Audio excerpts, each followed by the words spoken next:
Neodarwinismo o teoría sintética. Esta teoría surge hacia 1930 al quedar explicados algunos aspectos de la teoría de la selección natural por los descubrimientos realizados en el campo de la genética. Esta teoría puede resumirse en los 3 puntos siguientes. 1. La variabilidad de la descendencia se debe a las recombinaciones genéticas que se producen durante la meiosis, a las mutaciones, al hecho de que los cromosomas se agrupan al azar en los gametos, ya que los gametos, cada uno con una información genética diferente, se unan al azar. Todo ello explica cómo de una misma pareja de progenitores nacen descendientes diferentes entre sí.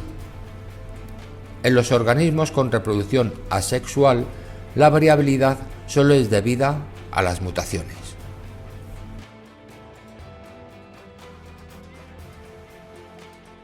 2. La selección natural actúa eliminando los individuos que presentan unos caracteres y manteniendo los individuos que presentan otros.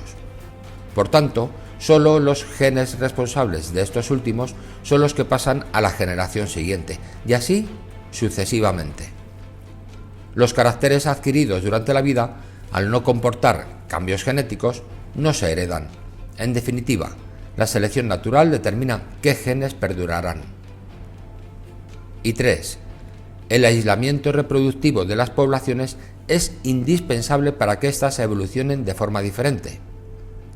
Las poblaciones son grupos de individuos de una misma especie que están aislados reproductivamente, por ejemplo, por vivir en zonas muy alejadas.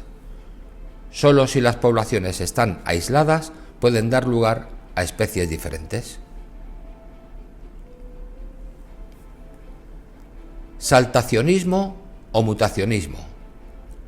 Los primeros genetistas detectaron en sus experimentos la aparición de algunos individuos muy diferentes a sus progenitores, a los que llamaron mutantes, y a estos cambios repentinos los llamaron saltos.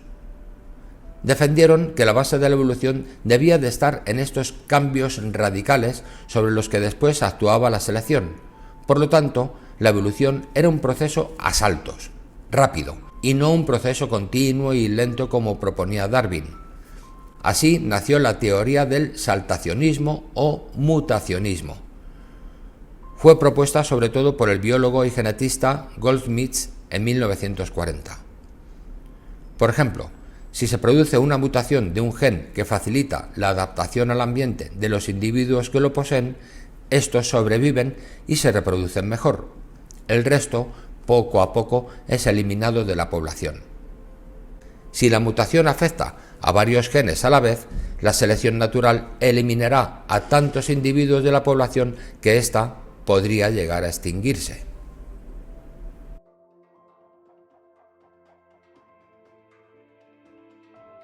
Los equilibrios intermitentes o equilibrio puntuado.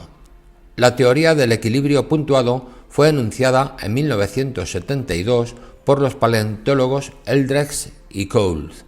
Esta teoría nació con la intención de dar una explicación lógica al hecho de que, en muy pocos casos, se han conservado series de fósiles que muestren la posible transformación gradual de una especie en otra, sino que, generalmente, lo que se observa es que, tras mucho tiempo de mantenerse las mismas especies sin apenas cambios, dichas especies son reemplazadas bruscamente por otras muy diferentes, sin que entre ellas aparezcan fósiles con características intermedias, como debería pasar según la teoría neodarwinista.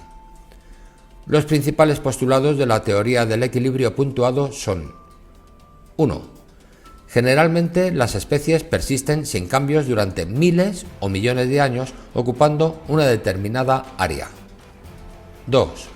Ante un cambio ambiental muy adverso, la población inicial queda dividida en varias poblaciones que quedan aisladas geográficamente, y debido a la diversidad y adversidad de los ambientes, muchas de ellas se extinguen. Puede haber algunas que sobrevivan, gracias a que presenten nuevas características surgidas por azar y con el tiempo podrían llegar a constituir nuevas especies. 3.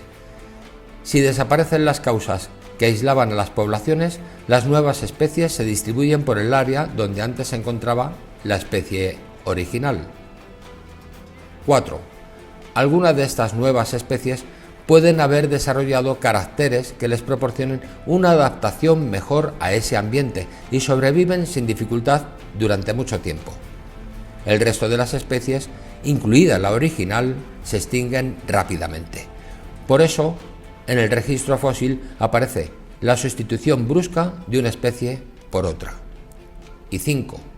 La limitada extensión de las áreas donde se han originado las nuevas especies y la rapidez con la que se producen los cambios explican por qué no se han encontrado fósiles de las formas intermedias.